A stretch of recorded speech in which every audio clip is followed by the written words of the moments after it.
You heard me? What you know about me? I seen it all, heard it all. Oh, what you know about me?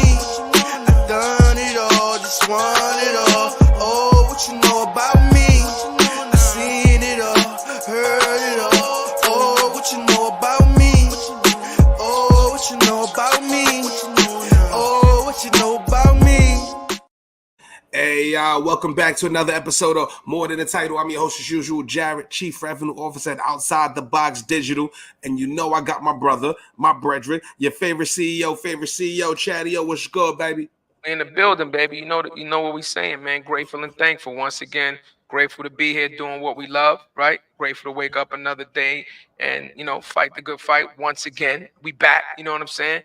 And I'm thankful for all the supporters, all the fans, for everybody that's encouraging us, everybody that's tuning in, everybody that's resharing our posts. We appreciate y'all for the support in any form. So grateful and thankful, baby. That's how we start. Big facts, man. Always. This is episode 134, man. I did the Yep. math yesterday, bro. We have done 55 episodes this year to date. Crazy. 55 episodes. We're well on path to our goal of 100 episodes for 2024, y'all. We are definitely, technically, we are in the top 5% globally of podcasts. Globally, right now, in terms of viewership, in terms of downloads, the whole nine, y'all. So, you know what I'm saying? Straight from the couch, straight from the crib. We are doing this for y'all, man. We are doing the damn thing, man. So shout out to y'all, like Cuzzo said, man, because we can't do it without y'all. And this is the Real Talk edition. So, we're going to have some fun. I'm ready to talk some shit. We're going to let the, you know what I mean? Let the head down, let the shoulders rock. And we're going to talk some shit, y'all. You know what I mean? So for those who not in tune with Real Talk, this is when we talk about all the trending topics right now. Everything that's going on, we give our feedback on what's popping off out there in the real world, in the YouTube community, and we give y'all a take as we would, man, away from our usual business take. So, but before we begin to have fun and start talking shit with y'all, shout out to our distribution partners, baby. The first woman-owned, black-owned podcast network in the world, and is officially the biggest black-owned podcast network in the world. You dig?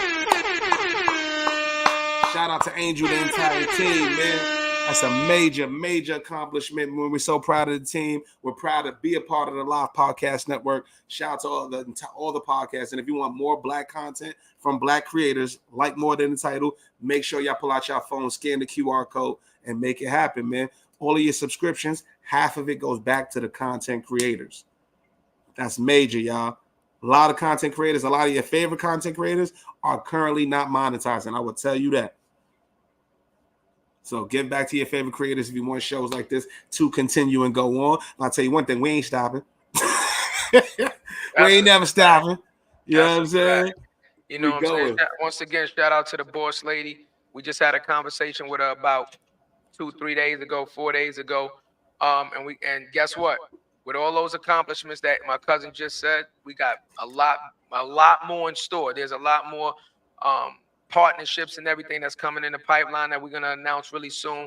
There's a lot of big opportunities coming out real soon, and growing and glowing, like my cousin like to say, man. We growing and glowing, man, as a community. That's what it's about, community. That's it, man. And also we're gonna have a link out if y'all want to rock with us today too, man. This is also a blend of fan appreciation. So we will, if it's a topic that speaks to y'all, if y'all like the conversation, y'all want to join, raise your hand, put something in the comments, whatever. We'll make sure you get seen. You know what I mean? With that said, let's start the show. Let's get it motherfucking rocking. Where you want to start, Cuzzo? Because we could go a lot of different areas. A lot of shit has happened in this past motherfucking week. But what other than this, man? I think we have to go with the Trump, man. With the Dom. Oh, you want to do the Trump? We got to do the Dom, man. You want to do? We got to do the Dom, man. This shit was crazy. I'm gonna leave this up there for everybody. Just take a look at this picture and just truly take the time to analyze exactly what is going on, and think to yourself: is this for real, or is this definitely a photo op? Is this something that was engineered? That shit is perfect. That picture is perfect. First of all, just being unbiased, right? What? So I heard a lot of different perspectives on this, right? As far as it being real, being fake, is it staged, whatever. First of all, condolences to the person that lost their life out there. I think one person was killed, 2 others were injured, yada, yada, yada. But let's talk about the social service protocol. There is no way So what social? What is social? The secret service, the Secret Service protocol, right? Oh, okay. They are so stringent in there. They'll go into a place. So, for instance, they got a rally in Pennsylvania. They'll go to the yard where they're going to have the rally. They'll go there days before. That's not an option. No, exactly. They go days before. They secure the perimeter. They look at all the different vantage points, and then you're a military dude, bro. So you're trying to get the highest vantage point so you can see everything, get a good scope on what's taking place. They're securing bags, they're patting people down, metal detectors, the whole nine. So to say a dude, and I still don't know what the actual like yardage was. I think I heard like 1 football field away. But you let somebody who was 1 football field away on top of a building get so close where he could hit the president's ear. Again, I'm not on my conspiracy theory shit, but let's just be clear about this. Obviously, if somebody lost their life, then obviously, there was an active shooter. The question was just, was he planted? Was this somebody that ended up, doing something that gave up their life for promises that their family would be, taken care of later in the future and things of that nature? You understand? This is not the fucking 20s, the 30s, the 40s. This is 2024. Technology alone, bro. Before again, like you said, I'm a military dude. Like you can't teach us something and show us something and then act like, you don't know what the fuck you're doing again, right? To guard the president, you have some of the biggest and brightest, smartest motherfuckers in the world. You have access to technology that the common person doesn't know anything about, right? Military grade technology and things of that nature. So, and I'm just telling you, like you said, the protocol is simple, is stringent. There is no games being played when it comes to the president speaking anywhere. You understand?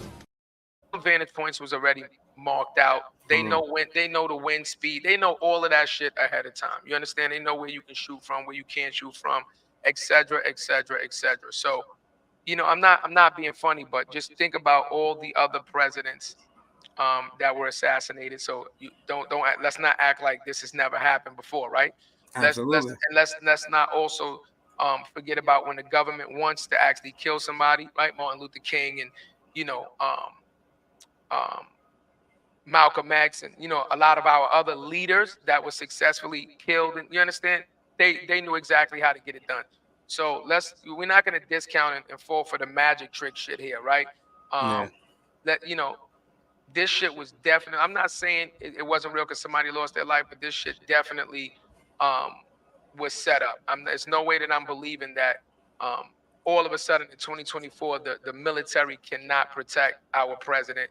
The Secret Service and all their glory can't protect our president. You understand what I'm saying? It's a lot, man. It's a lot for a common person. It's not a lot for somebody that works and does this every single day of their life as a career. You understand? I definitely I could see both ways. Like I saw a conspiracy theory saying that Trump needs to plan it. Only thing I don't get is why he would want to plan it when he was clearly kicking his ass in the polls. So you really didn't need that. That was just like icing on the cake in terms of a branding, marketing, what it is, stuff like that. Like that. You just said it. Well, you just said it. That's the answer. It's icing on the cake, right? Yeah. If you look at Trump's entire campaign, it's always controversy. It always includes violence of some sort and things of that nature to rally his support behind him. So this is nothing new that he hasn't done before as far as like set up something to incite emotion, right? Incite emotion, incite all of these conversations. And I mean, come on, like let's talk about it, right? Let's also talk about great branding, great marketing. It's a marketing plan. It's marketing. Great marketing. It's evoke emotion. That's what it is. It's evoking emotion, and I'm gonna just be honest. Like it just shows you like where we are in the state of society today. Like this is what people are going through, and this is like somebody's life got thrown away for the person that got killed, and the person that got arrested. The shooter. What happened with the shooter? Yeah, I would like to see more details come out about the shooter, and I want to know where was the lapse in the protocol. But I'm asking what happened to the shooter. They said they killed him. Right. So they killed him. So you know what that means, There's right? no story, so you got to believe my side of the story. Whatever I tell you goes. Same thing like the Bin Laden shit. Niggas ain't questioning the Bin Laden shit enough. Let's keep that shit funky, bro. Niggas went in there in the night, killed Bin Laden, and dumped him over the ocean, bro. In the ocean. I'm just saying. Shit like that. It's a hell of a one-sided argument when can't nobody else defend themselves against whatever you saying. Yes or no? That's real. Okay, that's all I'm saying. Man, that's like I said, I just want to know more. I want more to come out. I want to know where and who, because their job should be done. Their job should be done, right? That's general knowledge. General, information the public should know. Where did they fuck up? How did they fuck up? How did they prevent this from happening again? You know what I'm saying? Because at the end of the day, we already know, man. I'm glad nothing did happen, man. Because if something would have happened, that'd have been, oh my God. What do you mean you glad nothing that somebody got killed? No, you know what I'm saying? Somebody, of course, sorry for the loss of life there. I'm saying if the president would have got killed, or the ex-president or whatever, Donald Trump would have got killed, that'd have been crazy, bro. I mean, that would have been crazy. Kennedy got killed, and you know what I'm saying? Like, I'm not being funny, but my thing is like, it'd have been a lot of unrest, a lot of uproars, a lot of, you know what I mean? And guess what? When a lot of our strong black leaders got killed, there was civil unrest and uproar, and you know what they say? It'll die down. It'll be hot topic for a while, and then life moves on, right? People will get past it, right? Something else will happen in the news that'll take precedent and priority, and then that'll be, headline news. My thing is, I'm not being funny, man. I'm not being funny. Donald Trump is not a military dude. Think of the lifestyle that he's lived. You understand what I'm saying? Like, he's not a military dude. He's not a lot of you've had people that end up becoming senior level staff that are military previously, senators in the military, combat experience, even street experience with being shot at and things of that nature. Let's be very clear, man. If you are an average person, I don't care what your demeanor is. If you're an average person and somebody shoots at you with a sniper rifle and it comes so close to you that it nicks your ear or whatever it did, it's no way that you're just standing up and then posing. Come on, you fucking kidding me, bro? If you almost got your melon completely exploded, you understand what I'm saying? There's no way you're getting out the building, one thing. Standing up for the photo op says it all. Cut the shit. Come on, man. Like, you understand? And I'm not even being funny also, but look how many Secret Service people are around you and allowed you to do that. Let me get this straight. The shot came, you got hit, they don't keep you low.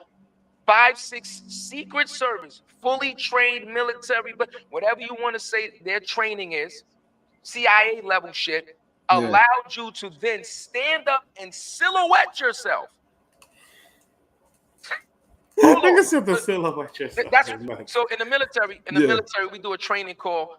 It's called I'm up, they see me, I'm down. Whenever you're in a zone or something where you're taking active fire and stuff like that, when we're doing crawl exercise and things of that nature, whenever you have to, rush a building or something, it's I'm up, they see me, I'm down. It's like a 2-step drop. It's a 2-step drop. It's a 2-step drop. The whole thing is not to silhouette yourself. The whole thing is not to give the active shooter a large target. Yeah. So let me get this straight. You almost got your head blown off from a sniper rifle. And your first instinct is to get up and pose. And once again, the Secret Service, who clearly now didn't do their job or did their job, whatever the case may be, right? Allowed you to silhouette yourself for another 5, 6 seconds to do this pose after somebody just tried to blow your head off. But the way the live footage was, it was like you could hear the walkie talkies or whatever. They were like active shooters down, whatever, shooters down. That's when he got up and did the pose. They were trying to rush him out, and then you got to hear the audio. That shit is crazy. He's still missing the point. No, I get what you, bro. It definitely. How did you know it was only one shooter? That's another thing. See what I'm saying? Like that's the message. How did let's you know talk common sense, right? Active shooter down. So let me get this straight. Let's talk about this. Let me get this straight. Bullets travel at a certain amount of feet per second. By the time you hear the shot, By the time you hear the shot, the bullet's there already. Yeah. Let me get this straight. The shots go off. They don't know where the guy's shooting from because you don't know where he's shooting from. Because clearly he got to the vantage point, was able to set up, do the whole shit. He's able to get these shots off. And remember, Trump's at the podium, and you had enough time to find out where the shooter was. Get to the shooter. Kill the shooter. Kill the shooter. You didn't know the shooter even existed 2 seconds ago. Right. You didn't even Couldn't see him, but he on the roof. You don't even know if there's another shooter, but then all of that and allow the president to pose out. Like, that's what you want me to believe? His face. His face. His face was there. And then he walked out to the convention of many men. You understand what I'm saying? Like, yo, the walking out to many men was nuts, bro. You understand? So the guy, whoever's running his campaign, you're brilliant. That's what I'm saying. It's you understand what I'm saying? That shit is nuts. You know what I mean? Came out to many men. You know what I'm saying? I'm gonna be honest. Like I said, me personally, like I said, me being a military guy, me being a Marine, I know the training that we go through, and that's just standard training. Every level you go up, it's more intense training. It's more intense training. It's more intense training. We talk about like SEALs. They live, eat, breathe, shit, training. You understand what I'm saying? Like, this is not a game. Like, you got to give up your family to be in some of these Secret Service and all that. You never know where you're going to be. If the president going there, that's where you are. It's almost like impossible to have a family. All you do is train. So, like, you gotta, like, what are we talking about here? Like, seriously, what are we, are we smart or are we fucking dumb out here? Like, but it's the magic trick. It's the watch the shiny shit here and don't pay attention to really what's going on behind the scenes. That's just my take on it. Like, shit might have sealed the deal with this one. Might have sealed the deal with this one, man. It's crazy. Right. Yeah, man. But glad he's good, man. And rest in peace to the one who did lose their life, man. Hope everybody who got injured is good, man. But we can definitely go deep on this. Let me just ask you this. You say you're glad that he's good, right? Just think, and again, I'm not being funny, but just think about ever since Trump has been running for president and since he's been in his presidency, how many different, not only scandals, but illegal things that you see that he's been involved in? How many times? Convicted felon. Yeah, but that's just on one. Remember, he got 3 other cases, yeah. Right. So I'm just showing you something. Like, when I always ask you all the time, how many fucking coincidences can you have before it's just not a coincidence anymore? You understand what I'm saying? I don't think no president in history has ever had that many people or that many situations where it is shown that they have done illegal activity across the board. And I'm not talking just in one thing. It's like illegal in this and doing this and doing this. Like, he has no boundaries. Like, I just do what I want to do, and I got money to fight it. And that's kind of what his attitude is. So to say that this being aligned for something like that is not a stretch. No, definitely not a stretch, bro. That's definitely the privilege and all that other shit, bro. Of course. We know that, man. That's definitely the privilege of him being, you know what I'm saying, being convicted. The fact that you can still run the country and you still got to, on your job application, got to put if you have a felony, right? Like, you shit me, I could run the country, but I can't get a job at UPS. Like, little shit like that. Yes, I get it. There's definitely privilege. It's fucked up. But you know what I'm saying? At this point, for me personally, I don't know what I'm going for, but I think both sides are sucked. We have no option. They put 2 whack-ass options in front of us, and you be the best to decide. What I do want to say for people, what I don't like, is the fact that people just want – I don't like the pandering. The pandering that goes to the black vote. The pandering that goes on, the different type of people you're going to have on to get the black vote, but then when you're in office for 4 years, you totally forget about us. There's an Asian hate bill crime before there's anything about black related, right? No, nothing for us that we've been doing with black killings from the cops, all that other shit, George Floyd, all that shit that shook the world. And we don't have nothing, a bill or nothing. You heard what Cool said, right? Look, nothing new. That's my answer to that. What you just said. No, that's nothing new. It's always pandering, cuzzo. It's always, of course. Let me appeal to the biggest demographic of what I feel like. You know what I'm saying? So I mean, you know, the whole if you're not black, if you don't vote for me, the shit that Sleepy Joe did last year, like, and we just go for. But I think I know at least I know in New York, 95% of the black vote went to the Democratic Party. It's the banana in the tailpipe. You already know, bro. Don't even know why we even doing it, and I hear y'all about the Project 25 shit and all that shit. I think both options are ass. Yeah, but you know, I've been extensively reading up on the Project 25. 25, yeah. First of all, just you know, just the audacity for people to even write some shit like that, like with a straight face, like, nah, this is, and be proud, like, yeah, we put that in there. This is what we want for the country. Just the audacity shows you that they're blatantly telling you they don't give a fuck. Like, yeah, we did it. What you gonna do about it? That's just a message that I just keep receiving at this point. Yeah, we did it, but you can't really do nothing about it. You understand what I'm We saying? got the Supreme Court, we got the House, we got the Congress. What you gonna do? But I mean, like, even part of the you know, what's written in the language about, you know, giving police immunity. Are you imagine a cop now actually having full immunity? No matter what happens, they can't be prosecuted, blah blah. Just in an age where we just started getting justice and cops actually getting convicted of murder and manslaughter and this and that and being held accountable within the last 4 or 5 years, whatever the case, within the last decade. Now you're going to come out with a law to say cops are immune. What do you think their attitudes are going to be now? Absolutely. You know me, bro. I definitely agree with you. That's the logical, but there's so many different layers to that, bro. Whatever they want, whatever the system wants to put in place is going to be in place. And that's what the marketing, that's what the agenda, that's what all that shit is going to do. The force is to go to one side, and they're still going to get their narratives and what their agendas forward. That's bottom line. Regardless what we think it is, free will, choice, and all that shit, they have already done it. They're the best marketers in the motherfucking world, and they know how to manipulate the minds of the masses. And they're gonna get what they want to get done, accomplished. You know what I'm saying? So I don't even think it's. I'm gonna just be honest with you. I don't even think it's mind manipulation no more. I definitely think so. I just think people. I don't think it's manipulation. I just think people just. What we see, what we hear, the different stories, who owns the stations. People are just fucking nah, it's just people are fucking lazy, man, and they just choose. You know, it's very easy to be ignorant, bro. Ignorance is so easy to fucking do because it just takes no effort, man. It takes no effort, and people are fucking lazy, man.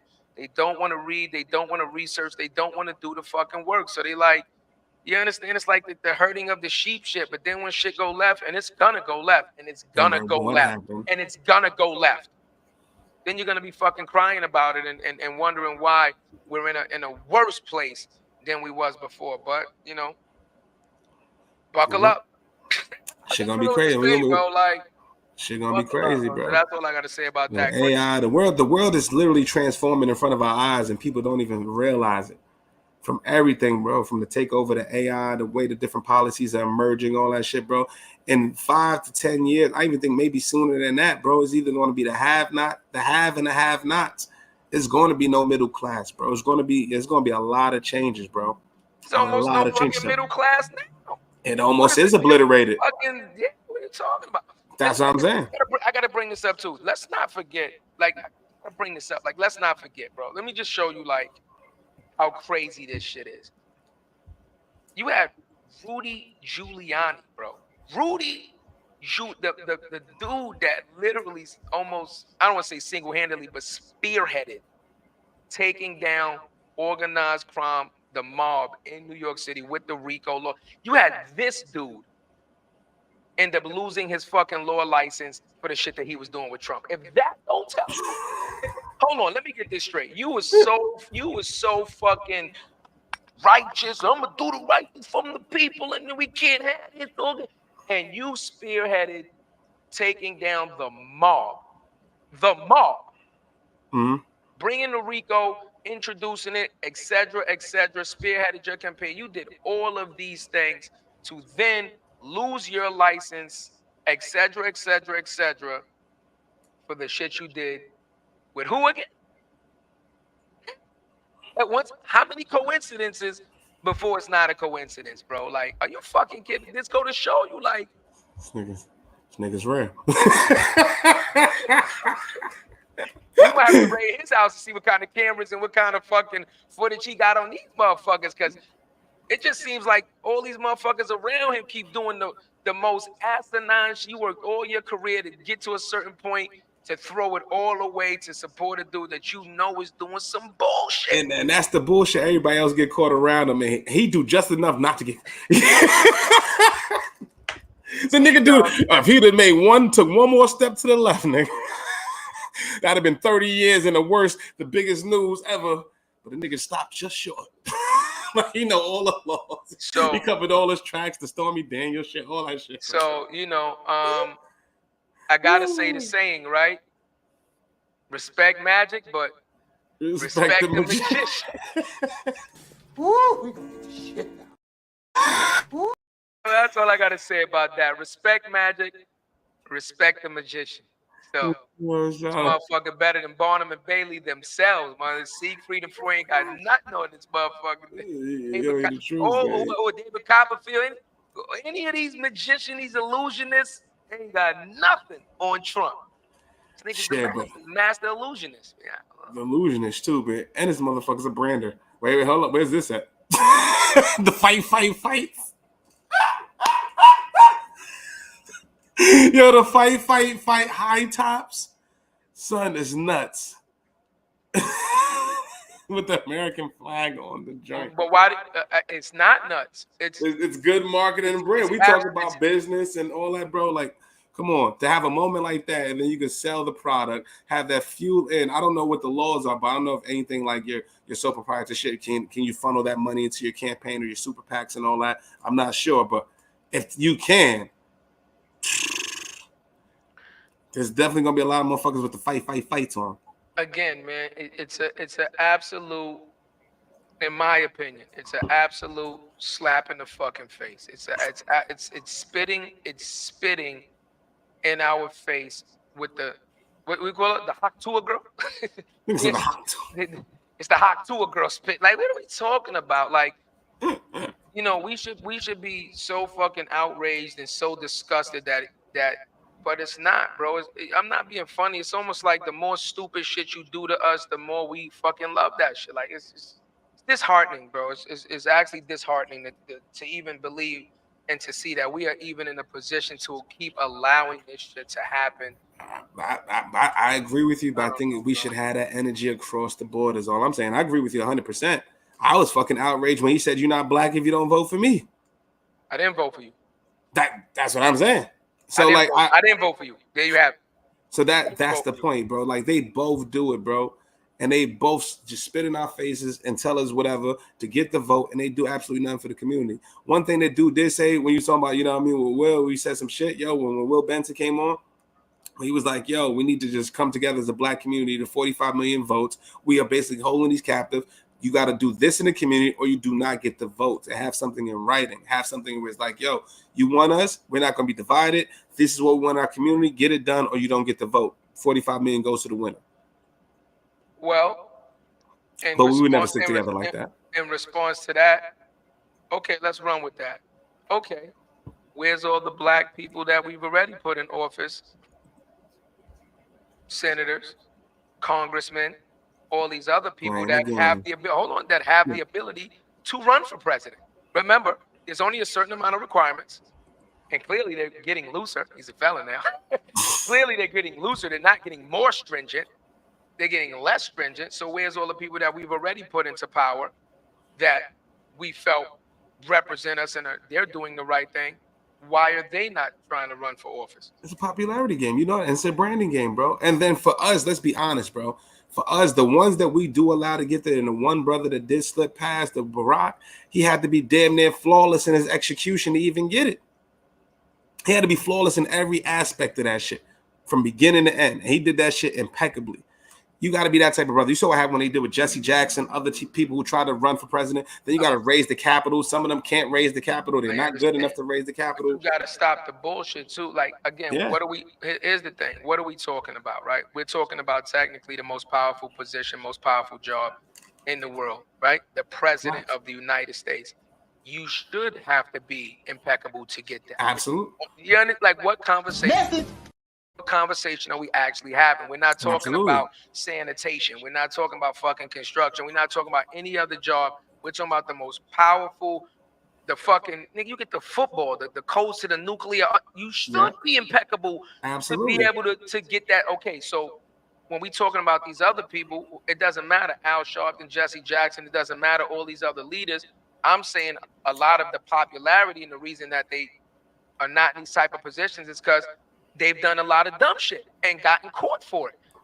And you understand what I'm saying? There's and they lot probably of all like that. I'm not saying that everybody's squeaky clean. What I'm saying is there's a difference between the shit that you know you shouldn't be doing and the shit that you're doing. And you know that is wrong, but you're playing the I ain't gonna get caught game. I got the power, I got the clout, you understand? That's what I'm talking about. If you want that type of a position, then you should dedicate yourself to walking that line. You understand what I'm saying? Dedicate yourself to walking that line. And we speak about dedication. Look, a lot of cultures like the monks, right? And priests, and not saying everybody's perfect, but they dedicated themselves to walking, talking, eating, being a certain way for their life. You should have to have that type of dedication to walk the line needed to get to the most powerful position in the world. I can't see anything less from that. I totally get it. But we also know that we got to do twice as much, twice as hard, all that other shit, bro. So for us to be impeccable, some of them haven't been impeccable. Trump is the perfect example of not being impeccable, but being a great branding strategist, being a great marketer. He had the money too. Timing. The money doesn't hurt. Money, time, everything mattered, bro.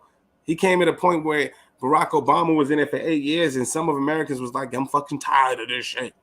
I never thought this would happen. He came right at the right time with the right motherfucking message, with the right amount of money, and didn't give and the right amount of not give a fuck. And that shit, and now motherfuckers selling these shits for $2.99. I mean, again, like, you know, that shit is nuts. If I'm not mistaken, if I'm not mistaken, most presidents, and I gotta check because you know I don't like to spread misinformation, but I know a lot of the people that want to be president and things of that nature, they go to school for this shit.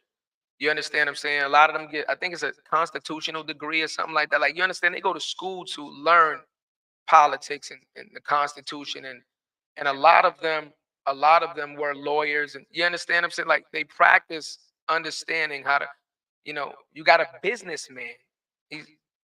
Trump's never was an alderman, he never was a congressman, he never was a senator. You understand what I'm saying? He never was out in the streets. He's a businessman. So you got a businessman running a capitalistic society. Coincidence? Let me say it again. You got a businessman running a capitalistic society. Not a person that studied law, politics, you know, the environment, any of these things. From a capitalist perspective, you would think that makes sense. You know what I'm trying to say? Like, and capitalism is also what's going to kill us. Capitalism is also what's going to bring the country down. Capitalism is going to be a lot of shit. But that's just what it is, man. It's the pros and the cons. So he came out with the first sneakers, the gold ones. The gold was all right. Nigga had the champagne colored high tops. The fuck is you matching with that? I can't believe you said. I'm fucking. I'm gonna be honest with you. Like, as soon as I seen them shits, I'm like, hated it. You fucking stupid. Like, I would never in my fucking life. I don't give a fuck if them shits was free. I would never wear. Like, I'm just being real. I would never wear them shits. Like, even if somebody went to give them shits to me, I'm like, hell no, no. Like, are you dumb? I wish I'd walk around in some fucking chancletas or barefooted before I put them shits on my feet. Like, what are we talking? We gotta pay some bills. We'll be right back. They could walk around in a more than the title shit too. Let them know, you know what I'm saying? Just in case you was wondering, if you don't want the Trump shit, you can also get your more than the title. We ain't got the sneakers yet. We'll get the champagnes for y'all sometime around next summertime. Definitely not. We're gonna get the champagne colored more than the title. Definitely not. Definitely not doing that. Yo, bro, it's so the audacity, and it's like, yo, bro. But I love it. I love the audacity of this shit. The game, the strategicness of it, and the fact that the other guys, come on, bro. Nigga just got shot. Nigga, you saw the shit. Nigga's like, yeah, he got shot. And you got him, he got COVID. COVID almost brought him down. I'm just saying, everything about his campaign has been like a fucking joke. Even you want to talk about the COVID shit of him being in office and not wearing the mask and everybody else getting sick. And you understand, like, I see you talk about, again, just lastly on the assassination, like, we talk about marketing. So you bleed in your ear was almost shot or whatever the fuck the case. Then you go play golf. 18, no bandage. Four. No bandage. And all that. Not a near strip, nothing. Then you go to the rally and you got the tampon size gauze on you. The tampons. They got the maxi pad. The maxi pad gauze is nuts, bro. Gauze on his ear like he doesn't even have an ear anymore. And came through the many men. Come on, you gotta respect the market. The market is insane. Whoever's doing this campaign, yo, crazy. Threw on the draft, and we know he didn't have the fucking shit on golf. It's clear pictures. You know what I mean? It's clear pictures that he was swinging. He was at the Paul for Peace joint. Right. I don't even want. Come on, man. I don't even know what to say. I'm gonna be honest with you. Like, I just, again, whoever his fucking chief marketer is, congratulations to you. You are earning every penny, sir, or ma'am. Yeah, that's it. You or whatever. Facts. That's it. Job well done to you. Congratulations. Yeah, understand. I just hope, in true Trump fashion, if this is found out to be like orchestrated and you involved, I hope they don't scapegoat your ass. Yeah, remember, this is orchestrated. It's always a scapegoat. There's always somebody that's going to take the fall for the stupid shit. They ain't going to let him take the fall. So you might be expendable. Just maybe. You're important now. Like, right now, you're doing great work. Right. Until you're not doing great work. Right. Plausible deniability for Trump, right? I cannot confirm nor deny these allegations and all that. You know what I mean? Man, it's just crazy, man. But we'll see what happens, man. This shit can change in a blink, man. But that shit is crazy. Yeah. That's our take on it, man. I want to have some fun too, man. I also want to talk about this motherfucking bullshit right here, man. We want to talk about media. Okay. And I think about, us being the media, y'all, for those listening, I think about this shit a lot. What's the future of media? What is the future of podcasting? What's the future of linear TV? Linear meaning cable and all those things. How is streaming affecting that, right? All of this stuff, right? And so when you're an independent content creator or you have a business or production company, right? Everything's about clicks and views right now. This is how you sell your product. Your product is the content, right? Yeah. Right? All these different SKUs of content, and you're seeing what works, what the people want. The people will dictate what they want to hear from you. But also, like we say all the time, not all content is good content. Yep. And so what we want to talk about right now, I think this shit happened about a week or two ago, where, this brother, this dude, Adam 22, no jumper, interviews allegedly Pop Smoke's killer. I gotta get his name. I just had his name up. I forgot his name off the top of my head. But interviews him. I think the kid did 3 to 4 years in prison or something like that. He went through the entire story, what happened. He was kind of vague too. Like, yeah, I'm remorseful and all that other stuff. But like, why would you have that interview? What does that do for your brand and your business? Was that a move that he should have done? And what precedence is it setting for media? So that's kind of like, I kind of want us to kind of talk about that, bro. Like, what fucking precedence? But my thing is, how are you even out of jail? I'm not even being funny. Yeah. So Pop Smoke got killed, and so it's murder. It's murder, even if it's not premeditated. It's murder, and it's in commission of a felony crime, which is the armed robbery aspect. You understand what I'm saying? Yeah. Which trumps up all the charges, and then there's extra charges that they add to it. So armed robbery, obviously possession of a weapon, an illegal weapon, murder. You understand what I'm saying? First of all, let's be clear. If you get caught with a gun right now, if you get caught with a gun, you're doing 7. Doing Easy. 7. Easy. And so this happened in what, LA, right? LA, yeah. Right. So even though California laws are different than New York, but I'm just saying, you have the commission of, getting caught with a gun right off the back, an illegal gun. That's one charge. in New York, then they can charge you for the bullets also and things of that nature. But I'm just trying to show you something. The illegal gun, the armed robbery. You know what armed robbery gets you right now, especially if they took thousands of dollars of juries, grand theft. You understand what I'm saying? Yeah. That gets you 7 to 10 right there. So the gun, the armed robbery, the grand theft, whatever, everything in commission of acting in concert, and then murder, and you do 3 to 4 years. Just Yeah. explain it. Even if he's not the killer, you're acting in concert of. Even that was crazy too, right? Like, so That's I'm 3 to reading the 4 article years? right now, right? He was 20 years old. He was 17 when the killing occurred. What they gave him was he was sentenced to 4 years and 2 months in a juvenile facility. And his name is Blockstar. So once again, of Crazy. all the things and all the times to use the youthful offender, you're not 12. You're not 12, 13, 14, where the youthful offender, I didn't know no better, comes into play. You're 17. Legal age there, I guess they consider 18 as being tried as an adult. So at 17 years old, they still don't try you as an adult.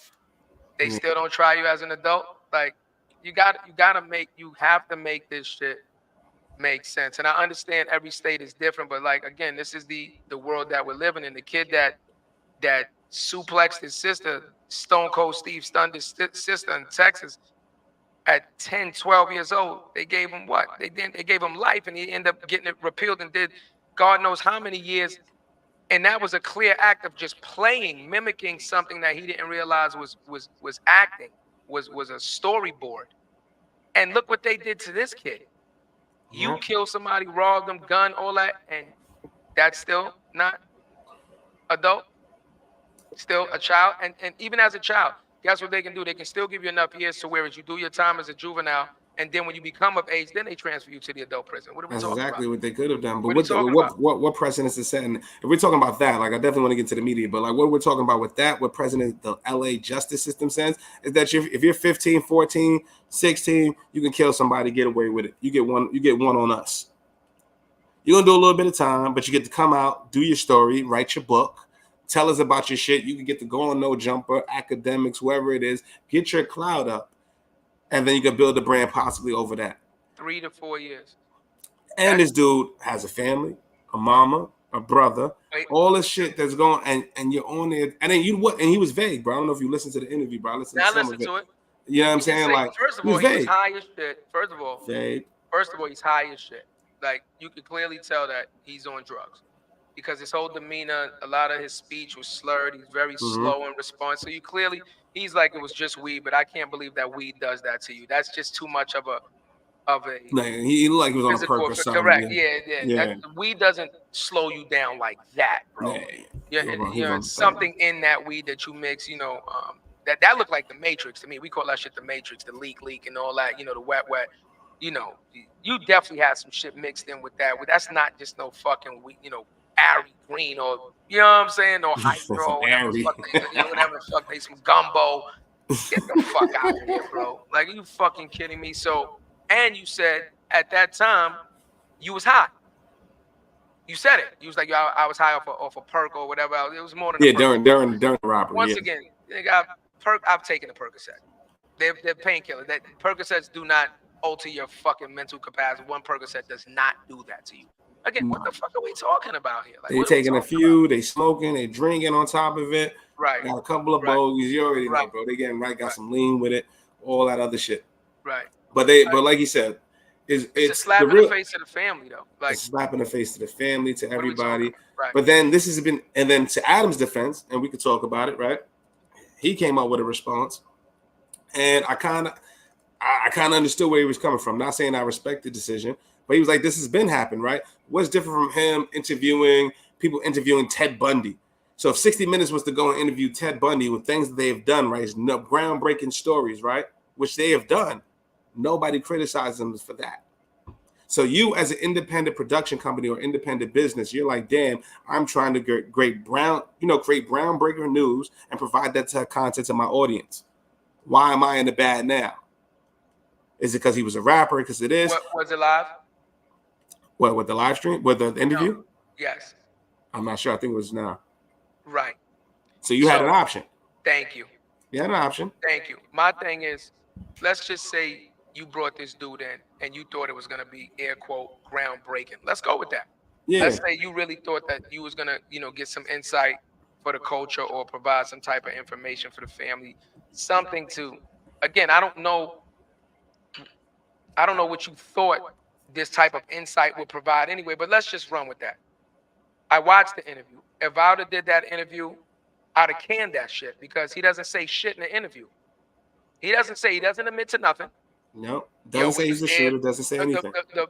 I think the most thing he said when he was like, "Yo, what happened?" He said it was too much movement.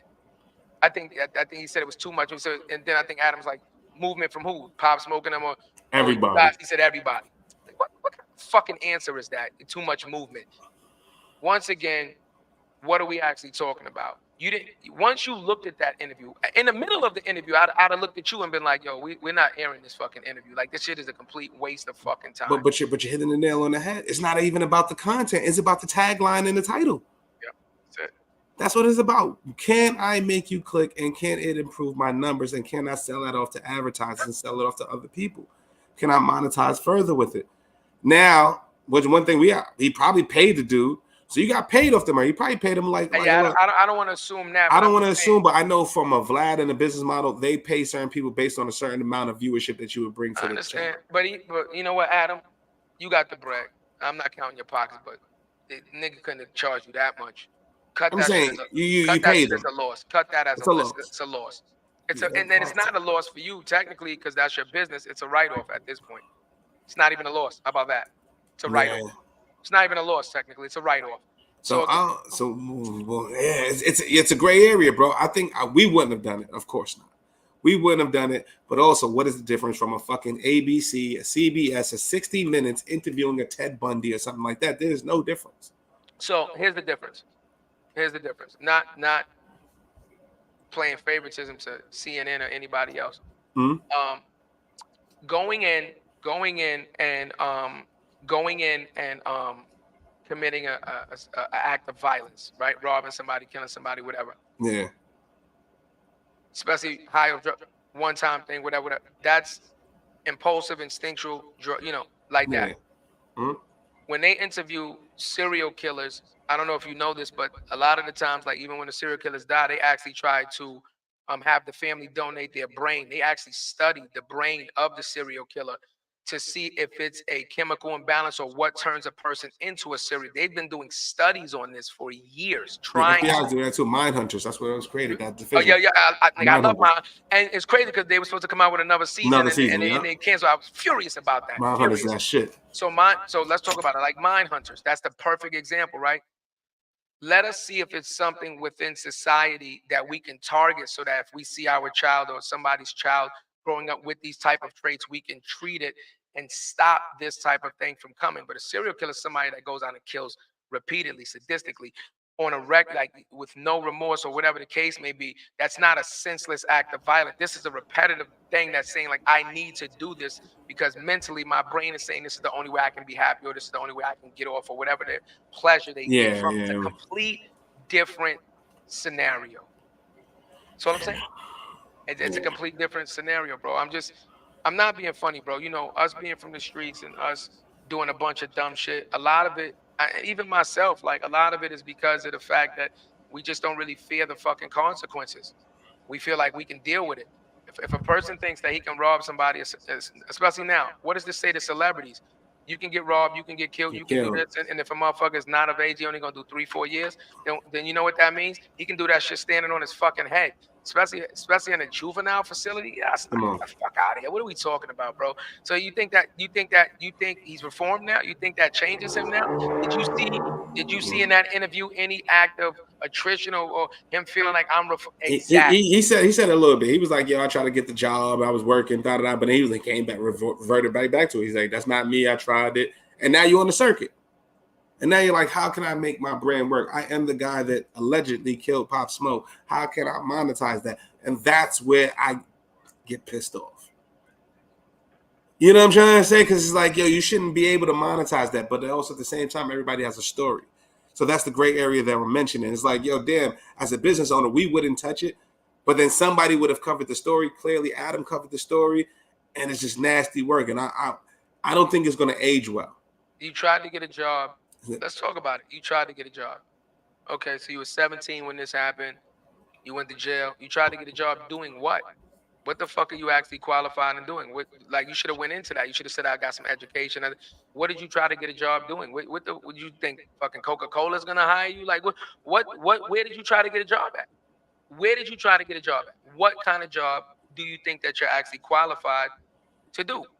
If you're going to put information out, you should have been able to put that information out. See, again, if you want to make yourself seem like you're reformed, or if you want to make yourself seem like you're trying, then you go the extra mile and you give the information. So if you can't talk about the murder and whatever the case happened because of the case itself, you could have clearly said, well, I went to school, I got an education.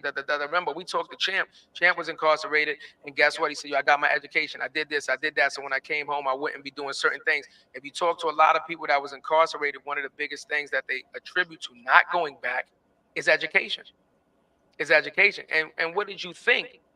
You were going to go to jail for armed robbery, murder, whatever the case may be, then come home and somebody's just going to fucking have a job waiting for you? Like, yeah, come on and be the VP or something, or are you dumb? Like, clearly you are.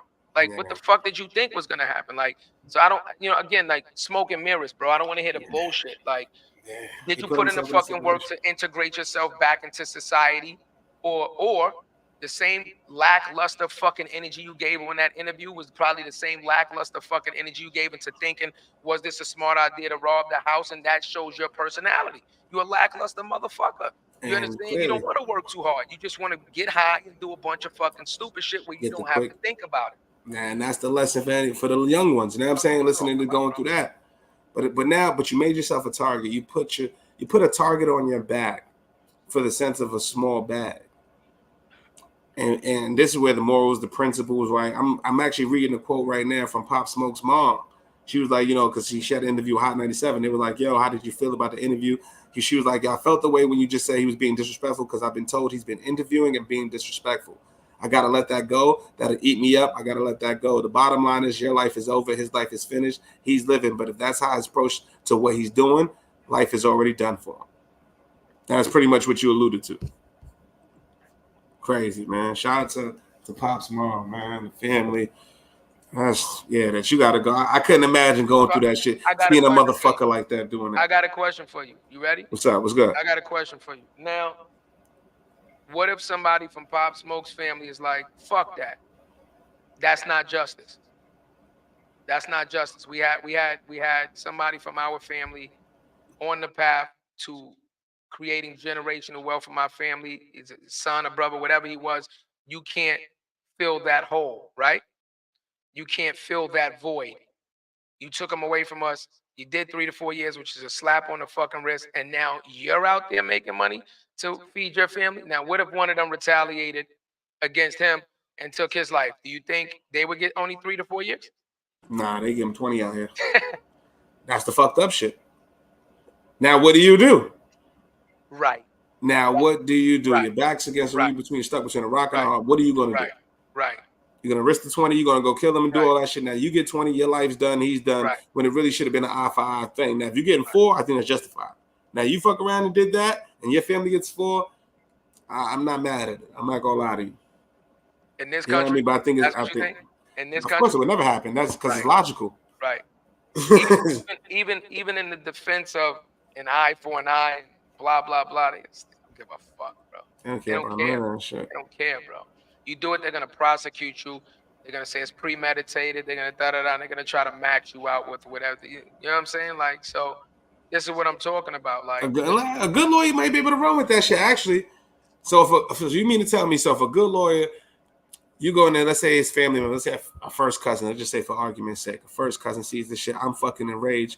That was like my brother. We were super close, da-da-da. We was on tour together and all that. You took my cousin's life and you out here talking shit. And I go over there and fucking do that shit.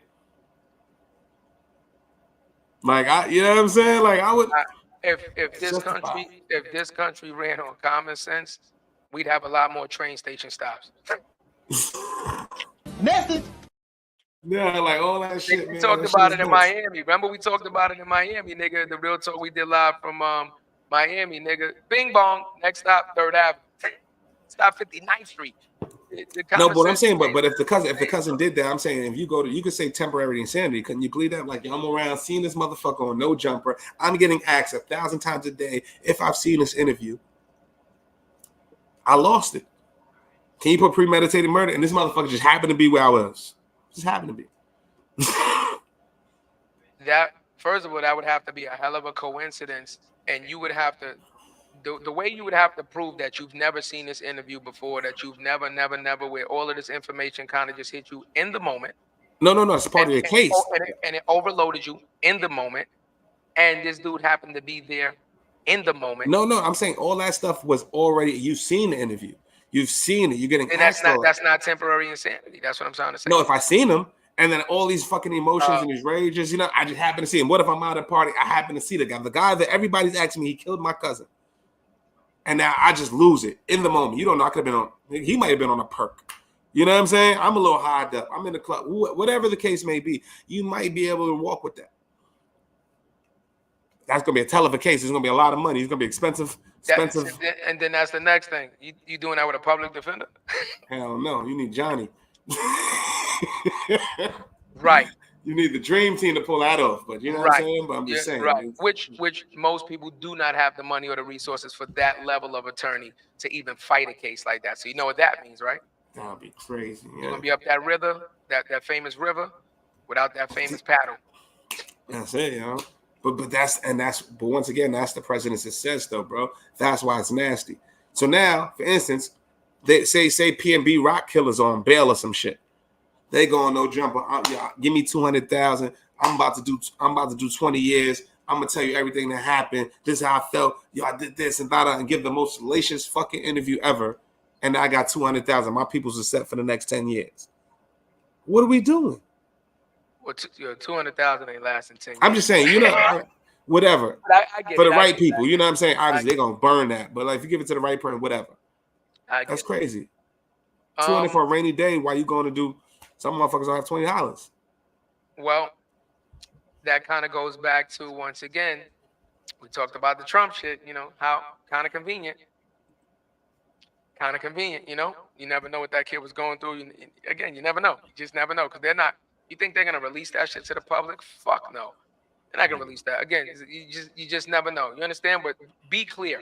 There's a lot of people that have been presented with opportunities where they had to sacrifice themselves for their families, and that's government related and street related. You know that. Yeah, right? Absolutely. Right. Take this charge, do this, do that, and if you got to go up north or if something happened, I'm gonna take care of the family. So once again, like Cool said, nothing new, man. This shit is rinse and repeat, man. It's disheartening. You know what I'm saying? Shit is no. You don't have any. You don't have. It makes me not have any fucking faith in this fucking system at all, man. But you know what?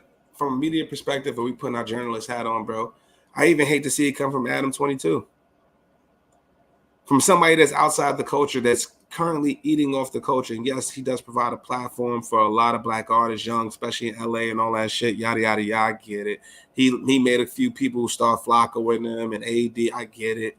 You know what I'm saying? But to see him break those type of stories, bro, and to see him be this involved in the culture and curate the content for the culture when there's so many other different publications out there that could have happened, it doesn't sit well with me. I don't like the fact that you did the interview. We got to hold ourselves to some sort of fucking standard as journalists and media people to say what the fuck is enough. I'm about just a fucking human being. Human being. That's what I'm saying. Let's keep it all the way real. I'm not going to say what, but like, yo, if we wanted to be on some fuck shit, there's mad other shit that we could be talking about right now that'll get us 100,000 views right now. Easily. If we keep it in a stack. You know why we not going to talk about it? We're not going to fucking address it? Because that's not our business. That's not our place. And we fuck with them in real life. Impact over metrics. That's it. So them 400,000 views that we may get if we was do some shit and bash them and all that other shit, fuck that. We care about the relationship. A lot of people right now, technically, not just one person. Let's not make this singular to one person. There's a lot of people that we be like, we be talking about. oh yeah, this is what you're doing. What about this, and this, and that? Can you prove that, or can you address that? And then you're gonna get a bunch of fucking backpedaling. So again, it's and enjoy what makes us, and enjoy what makes us different. You understand what I'm saying? I love it. Again, that's that like, what are we really talking about? Like, do you really give a fuck about the culture, or do you don't? You understand? Are you a culture vulture, or are you actually one for the fucking people, right? After a certain point, I'm not being funny, but it's like you have no fucking excuse anymore. I'm not gonna allow you to have any fucking excuse. Money after a while doesn't lead to an excuse anymore. You understand what I'm saying? I Like, feel you. I don't want to hear that shit. Like, I feel you, but from a business perspective, this is technically our competition. This is the landscape that we're in right now, and this is where we're growing and investing in our brand and our business. So you got to look at the landscape and see what motherfuckers are willing to do to scale their business. It's like I liken it. The best analogy is roids. We over here playing the game the right motherfucking way. We practicing 3 times a day. We taking 100 bats. We putting 1,000 shots up a day, bro. Motherfucker just took a shot of roids, and now you got 60 points a game, and we seeing you do it. Do you stay true to the game or not? You know what I'm saying? That's something we always going to do. So let's run with that. Let's run with that. There are advantages to the shortcut. Absolutely. There are advantages to cheating, and a lot of the times you can get to your goal faster, right? Facts. But in cheating, you never learn the steps and what it took to get there, to actually building it. And then just in case something ever happens where now you're held accountable for the cheating, everything that you've ever accomplished and anybody that's kind of been with you, now it's all tainted all the way down the line. And then how do you recreate it? Because you didn't take the proper steps anyway. So now trying to build that now takes 3 times as much, or you might not never get there because you cheated. So it's risk versus reward. Are you willing to risk what you can possibly build and what you could possibly become and what your fucking name mean? How about this, bro? Yeah. How about this? We talk about this shit all the time. What does your name mean at this point? Like, this is what I'm saying. Like, what is your name worth? What is the value of your name? What is the value of your family's name? That you do all of these things, you think that it affects not only you, it affects your family also. So what is the value of you risking that? Some motherfuckers got a price. Clearly. Some people play for the front of the jersey, not the back. You know what I'm saying? And that's the problem, bro. That's a big problem, man. I can't see us doing that shit. I'd rather, like I said, I'd rather move at a snail's pace and us do it the right way than to fucking catapult and do some shit like that. But then some people look at it on the flip side is like, yo, I don't mind being Barry Bonds with the asterisk. At least I was Barry Bonds. You know what I'm trying to say? Like, you know what I mean? For a moment. And some people just want the moment, bro. We want the longevity. That's what we're here for.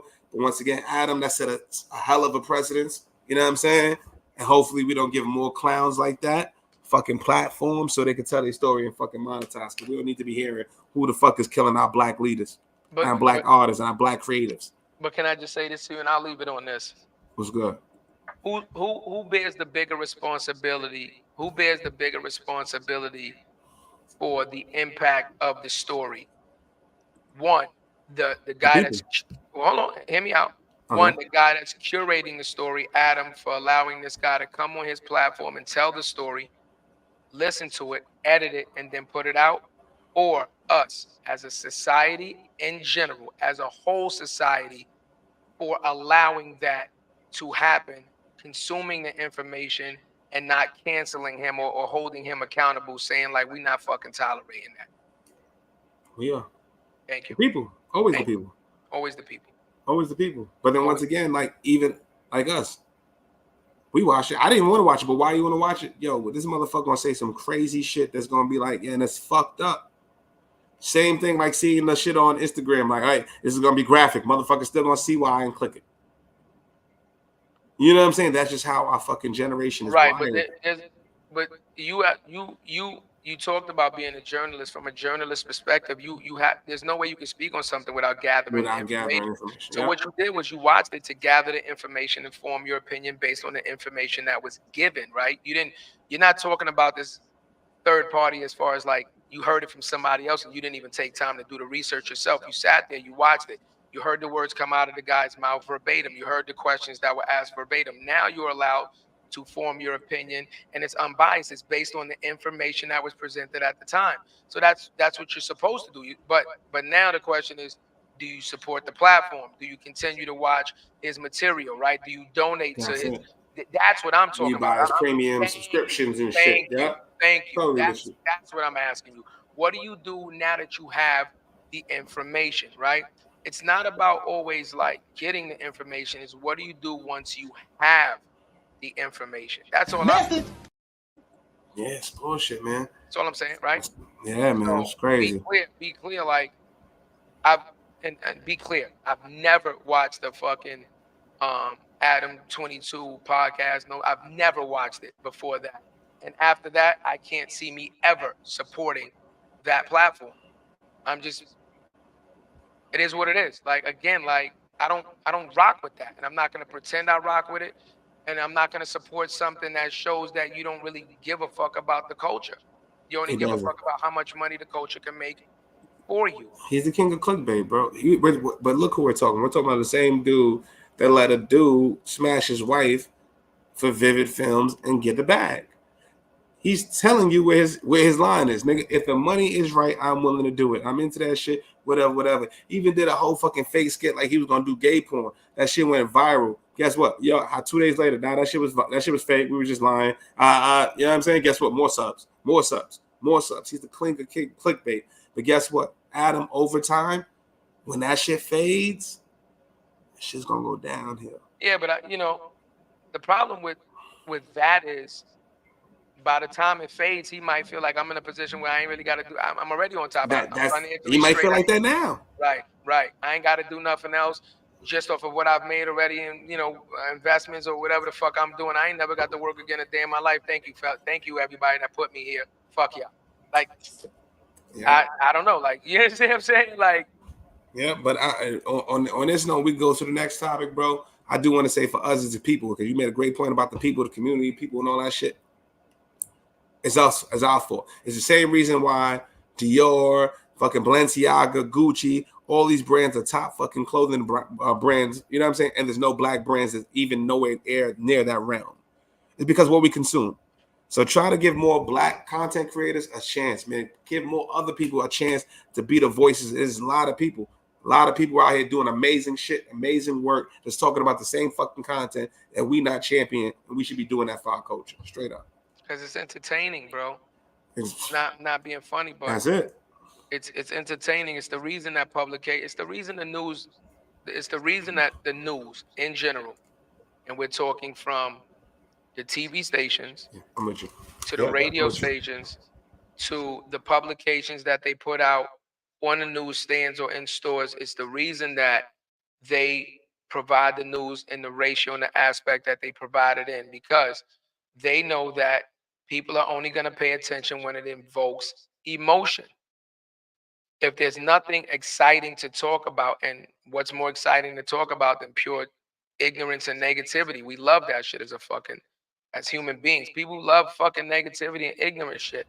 The more negative, the more stupid, the more ignorant, the more people fucking pay attention. They know that. And that's the reason why you'll get front page headlines with this person is killed, that person is killed, this person is robbed, that person is robbed, instead of, this guy just opened up an apartment building, low income for the community. This guy just, what I'm saying, set up never be VC. Why would you put that? Ain't nobody gonna buy that paper. Ain't nobody gonna buy that, right? So, and that's why Trump's leading. Mm-hmm. Just to tie it back. Just to tie it back. And what other topic we got? It's bad. It's bad, bro. It's bad. You know what I'm saying? You wanna do the college football thing? Yeah, we can definitely do it. Yeah, I want to do the skip joint. Let's do that. And we do the skip? Shit, it's up to you, bro. All right, let's do the skip then, y'all. So I don't know for anybody who's listening if y'all really know what's going on, all right? So the big news journalist, sports media journalist, Skip Bayless, reportedly or allegedly fired from SF1. His last episode will be later this summer. But if you guys don't know Skip Bayless, he was famous and infamous for starting First Take with Stephen A. He's actually the one who put Stephen A on First Take. He was on ESPN for several years. They maintained the top spot. Went to FS1, started Undisputed, had Shannon Sharp on the show. They went to a top spot. They killed. Shannon left, and then ratings tanked. So for comparison to ratings, we pulled up the ratings. ESPN First Take right now for that same slot, Undisputed's on 500,000 viewers. Undisputed doing 43,000 an episode. Right. So it's crazy, man. So Stephen A. clearly right now he's negotiating with fucking ESPN right now. $20 million deal, 5-year deal. They're talking about anywhere between 120 and 125 million to keep him. So what I want to talk about with you, bro, how all this shit affects it. I think it's a very informative moment for people to listen into that media shit, right? What is happening with TV? Why are people moving the way they're moving? So if you guys are looking at Stephen A. Smith, you're looking at Skip Bayless, you're looking at Shannon Sharp, right? You're looking at people like what's the other dude? Pat McAfee. Pat McAfee is also on ESPN. Pat McAfee got a $150 million deal to bring his YouTube channel to ESPN and do it live stream. There's no difference of what Pat McAfee does from what we do, and they paid him $150 million to upgrade your content, put you in the studio, you pay the people that are actually running it, you do your edits, you do your content, and we're just going to live stream it from our network. So instead of them going to LinkedIn, we're live streaming directly from ESPN to our millions of viewers. He had the numbers. That is all the numbers game, right? Yeah, the numbers. But this is why the media is changing. Linear is only going to go down. Why do you think the NBA TV rights was $76 billion for them to include streaming, and they did the same thing as NFL? People are going to watch content how they want to watch content whenever they want to watch content. There's too many sources. So at this point, you got to give the people what they want by being where they are and having a lower barrier to entry. If I could just click your shit and go to ESPN and watch the fucking NBA game, you got a viewer. And that's money, that's advertisers, that's sponsors. He also had the right complexion. Yeah. I ain't go front, bro. He also had the right connections. No, absolutely. Like, absolutely. That his show, I think I actually was in the gym earlier. I was in the gym earlier, and if I'm not mistaken, he had Peyton Manning on the show. I think it was, I don't know if that was today or if it was taped. It was a previous episode, but I think it was today or his last episode. He had Peyton Manning on. Yeah. And when you can get Peyton Manning to pull up to your show, and no disrespect, but Peyton Manning's also the right America's favorite. You know what I'm saying? But Pat McAfee got Aaron Rodgers. That's how he got the big. Yeah. But also, he had Little, but he also had. He still failed with that.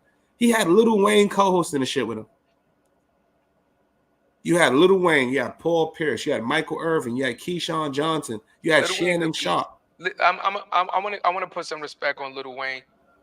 His sports acumen is phenomenal. It's crazy. His sports acumen is phenomenal. Like, he studies, he really lives this sports shit. And if you ever listen to him, so he knows his shit. Like, he takes the time, and shout out to Lil Wayne, man. He's definitely a dope addition when it comes to knowledge and stuff of the sport. You know what I mean? Like, and I'm glad you brought that up. Yeah. Because that's where the industry is going. Yeah. Same thing like the music shit, right? They're not going to give you a deal. You could be the best artist in the world. You could be Michael Jackson. Very rarely you're going to have the 1,200 views or the 1,200 followers on Instagram right now. You got one song up and you're going to blow up without it blowing up. They're going to be like, hey, we're going to put 5 million to you. We're going to make you a star. That is not happening no more. No. Budgets are tight. And they want to have the people who already have the built-in audience. So why would I have you come and Skip Bayless when I can have fucking Lil Wayne do it? But not even Lil Wayne do it from the comfort of this of the studio. Have him do it in his own environment. Have him do it in his studio. Why do you think Cam and Mesa winning? It's because it's a different take on something that's been stale. And linear TV, especially ESPN, has been so fucking stale. It's the same formula over. And then really you get the better content from YouTube. The better takes, the better reactions, the unfiltered shit. Motherfuckers can say what they want. They can be how they, you know what I'm saying? And that's where the TV's going. So it's all about building that motherfucking audience right now, y'all. That's why you see Shannon Sharp with Shay Shay. That's why you see Stephen A. Smith with the Stephen A. Smith Show. Why are they doing that? It is a backup and a secondary ploy to get more audience in case this goes, I'm going over here and I'm be monetizing double. I'm going to say this to you, though. I look at it.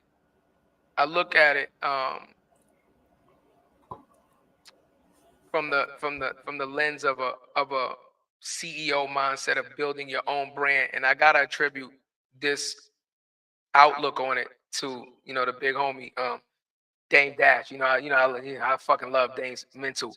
I remember when Dame went on Hot 97 and said that shit to Envy and Charlemagne, and I'm like, what are you even talking about? Like, y'all niggas, y'all got bosses, y'all work for people. Like, what the fuck are you even talking? People don't tune in. Yeah, people tune in because it's the radio station, but people are tuning in to you guys. The morning show is you guys. It's what you bring to the morning show. So how about you build your own fucking morning show and then go and do your own thing, because technically you go, your followers will follow you. You understand? Perfect example in the world. Perfect example in the world. One of the biggest radio hosts to ever do it, Howard Stern. Where did Howard Stern go to? Sirius satellite. You're on mute, cuz, or if you was trying to talk. I was agreeing with you. I was like, yeah, serious. Yeah. See, he went to satellite radio, right? Do you honestly think him making the move from mainstream radio to Sirius satellite, he lost any of his following? Do you actually think that's what happened? Fuck no. But now he has the freedom to say, I own everything. That's it. Now if you want to talk to me, you fuck nicely. Number. Bet. You different see the number. Difference? So that's what I'm talking about, right? Pat McAfee, shout out to you, man. You built your brand. You did exactly what you needed to do. Stephen A. Smith, all these guys what they're doing now is they're saying, yes, I'm Stephen A. Smith and I'm this one, I'm that one of this brand, ESPN and all these big major networks. But now they're realizing, holy shit, I'm more than a the brand. I'm the fucking brand. I am the brand. You understand what I'm saying? I am the brand. And why don't I start putting some of this effort and energy into developing my own brand? Because now I already have the stage, I already have the platform, I already have the following, and build my own shit. So guess what? If you don't give me what I want, it's not a problem, because all I have to do is just recreate everything that I'm doing for you technically. What the fuck is a studio? Anybody can build a studio. Let's break this shit down business-wise. Anybody can build a fucking studio. Yeah. Anybody can get microphones and lights and set engineer. That's easy as shit. So it's not the studio that's bringing you the content. It's me. I'm bringing you the information and my swag and my energy. I'm relationships, my guests. Correct. I'm the product. So if I'm the product, then any store that I'm in, people will come buy from. Does that make sense? Absolutely. So if I'm in a store, Walmart or whatever, and nobody wants Walmart, you don't want me no more, then fuck you. I'll like what AD said, I'll open up a store across the street and open up my own store. Now, nobody else is here. Now everybody comes to me. Now you can't get PC for nothing. Now, if you want to be a part of this store, or you even want your name or anything around this store, now we have a completely different conversation. And that's where the leverage goes to the content creator and the brand himself. Because once again, why would I limit myself to 10 to 12 when I could be on YouTube and be seen all throughout the day? On demand, whenever my audience feels like it. And we talk about an abundance of content. With a person like Stephen A. Smith or anybody that has an abundance of not only knowledge, but if you're covering sports, you know how much sports. Constant news. How about this? He could come up with a segment where he covers one sports per segment. Basketball, football, college. You understand? Now you can catch me from 7 to 9 basketball. So this, that, football, college. What are you talking about? Now I could be and can do more viewers than ESPN. And unfiltered, almost unregulated, because the regulations are completely different now. Yeah. What are we talking about? And ESPN got paid subscribers. They got subscription-based models. Now, if I want to do that, I can Patreon and I can do subscription-based and create my own. And you already got merch package, have this, exclusive interviews, all that other shit. Community. Once you have the community, they'll follow you. And that's what we preach all day. So if you guys see the landscape changing in front of our eyes, that's why we even wanted to bring up this topic. Because Skip Bayless being fired, he's going to be all right. He did a lot for the landscape, but it just shows you that the landscape is changing. That's not working no more. That model is not working. It's not a coincidence that a year and a half from Cam and Mace opening, that somebody lost their spot. This is real shit. That's my fault, because I didn't expect you to say that, but that's definitely a message. Matter of fact, and we don't have the ticket for it, man. Shout out to Mason Cam for they fucking jumped, they fucking roasted Jay Prince. Oh, yeah. That shit was great. I love the response, man. I just want to say I love the response, man. That's how we're winning. It's once again, but that's RNS. That's RNS. You understand what I'm saying? We not like we not 12. This is the same. It's the same shit I keep preaching all the time. Like we not 12. We not little homies. You understand? We not little homies. We grown ass men. We done live. Are you dumb? Like this ain't the 40s, the 50s. Anybody afraid? Like what are you talking about? This is the type of mentality and climate that we need to adapt as a culture. As a culture. This is the message I keep fucking preaching. You understand? Skip Bayless getting fired. Skip Bayless getting fired, or whatever the case may be. Skip will be all right, man. That Skip again. Understand what Skip is. Understand what Skip looks like. Understand what Skip represents. Understand what Skip's resume looks like. Skip was not gonna land on hard times, bro. You understand what I'm saying? Like, right? Like, what are we talking about? He'll be somewhere else doing the same thing for somebody else at a different number. Or guess what? If he's smart, he'll do it for his goddamn self. You got the resources. You got the fucking. What are you talking about? Create your own shit. Message. He has his own, and that's why a lot of them are doing. They're using it as a negotiation tactic and a ploy in order to talk to the big brands and talk to them. Like right now, for instance, Gilbert Arenas, one of the biggest basketball podcasts in the world right now. His guest speaker, for no chill Gil. Yeah. When he goes on the ESPN now, if they want him on First Take, it's a different number. Because I'm bringing my built-in audience and my built-in core to that. And now, why do you think Stephen A's negotiation is different? Why do you think Shannon has the most viewed podcast episode in history? Shit broke the internet. So if I can do that, what if I was to do that to your network for your sponsors and your advertisers? What am I going to do? So that increases your number. So once again, it's building your personal brand, driving that shit to drive your cost up and make sure you can have it on your terms. You get the brand, it's your terms. You get the leverage, it's your terms. Build that shit. But most motherfuckers don't want to build it. In today's media landscape, you have to have community to be successful. But also educate yourself and understand what brand building looks like. Understand the power of brand building and the worth of what it looks like when you build your brand. Another person that did that, and he did it a couple years ago, was Kevin Hart. He signed up to do a movie. He signed up to do a movie and refused to promote the movie on his Instagram. He signed it. He's like, y'all pay me. They're like, yo, why are you not promoting it on Instagram? Because it's my Instagram. My Instagram ain't got nothing to do with you. You didn't build my Instagram. I built it. That's a different platform. I'm doing all the promotion and blah, blah, blah, blah. That was signed up, outlined in the contract. I've done all of that. You want my Instagram? That's another number. Message. Stop giving away shit for free, especially after you've built the building and everybody's coming to you and you're getting the terms. Negotiate them fucking terms. Stop being afraid. When your demands up, keep that price up. You'll get that number, right? You'll get that price number. Up. Right. Even if it's a little bit more, guess what? It's not less. How about that? That's a fact, though. You understand? It's not you doing extra, free for less. And that's what we're talking about, right? That's Build a brand, Build your brand. And then we're on the brand building topic. Let's talk about this NIL deal. Come on, cuzzo. We're gonna segue into that. Wait. No. I laid it up for you. I know you normally on point. I laid it up for you because I know where you normally go with that. So I'm like, okay, I laid it up. Okay, let me do it for you. And if you want to learn how to build brands and brand building, then all you got to do is. Wait, hold on. We got to do it. If we're gonna do it, we got to do it the right way. We got to pay some bills. We'll be right back. Fuckers know we got bills to pay. We'll be right back. So make sure if you want your how to build relationship and revenue course, scan the QR code, $99. And if you click on it right now, it'll still be $99. That's a fact, though. It'll still be $99, but we appreciate the motherfucking click, man. At least you know we real with ours. Yeah, that's what I was waiting for. That's why I was like, I know where you're going right now. That's a fact. If you're gonna buy some of these, you can buy a fucking course. Right. And if I'm not mistaken, them shits is retailing for like $300 too. Let's talk about that. Come on.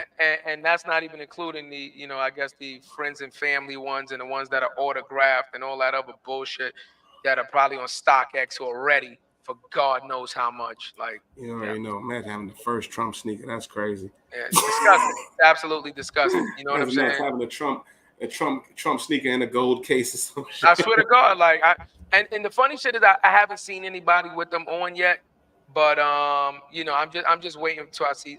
I ain't gonna lie. The first person I see with them shits on, I might accidentally step on your feet purposely. Like, just crease him for no reason. Hit him with the do the right thing. I might accidentally step on your foot purposely. These shit's like they steel toe sneakers. They just like it's white too. I might step in some mud first by mistakes. and then I got the cardboard. I might step in some fucking mud. I ain't gonna lie.